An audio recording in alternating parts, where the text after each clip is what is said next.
Hello, good evening, good afternoon. Another video on life's challenging philosophy ideas that I think everyone should know. As human beings, we have a responsibility to learn about our reality. Our reality is the total existence, all the things on the planet Earth, and even the things that are beyond planet Earth. We learn these things through our five senses and our brain. Those are the only tools that God gave us to know anything. Anything you know it from the five senses, or you have thought about it. So we have a responsibility to learn the environment. When we talk about the environment, it's just not your surrounding. It's to know everything that's on the planet Earth. It's from that information that we are able to get knowledge, and from that knowledge we are able to develop. So as a human being, we are condemned to always want to learn.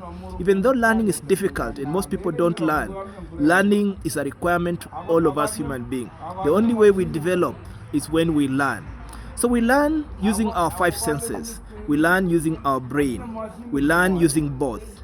We learn about the planet, and we also realize that the planet is actually a big stone floating in space. So we have to learn about space.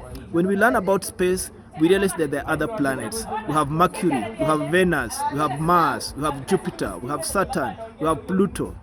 And then at the center of all these planets, we have the sun. So as human beings, our dominion is as far as our mind and our capacity, skills and knowledge.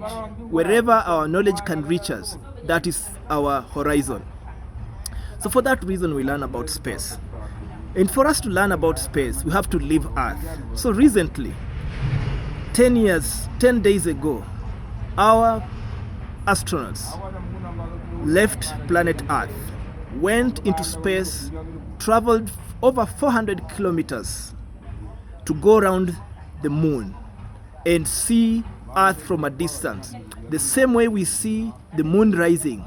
When you are that far close to the moon, you also see our Earth, the same round thing in space.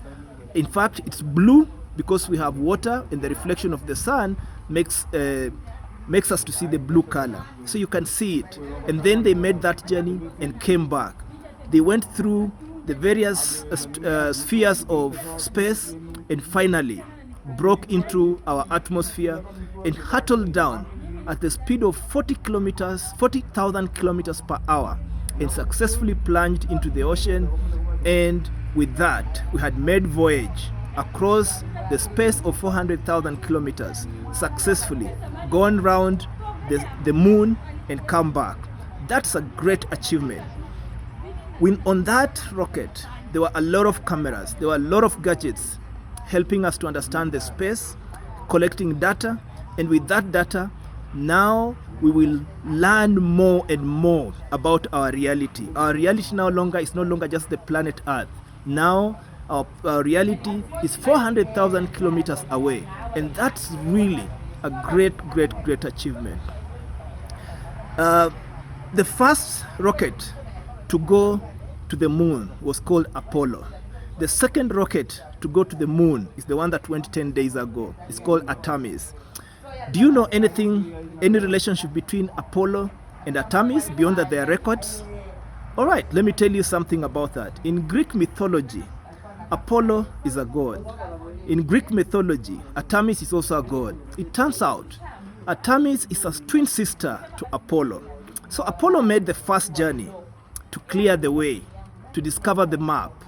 And now Artemis, with the knowledge from Apollo, made the distance, but the sister went further and even went round the moon and back.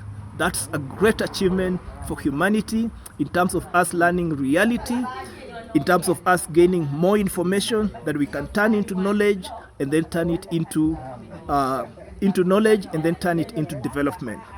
So I want you, wherever you are, to see how far human beings have gone. And also, I hope that you've learned some Greek mythology about the Greek god called Apollo and the Greek god called Artemis. And also to know they are actually sisters. And I hope that is some knowledge that you have added to yourself on Greek mythology.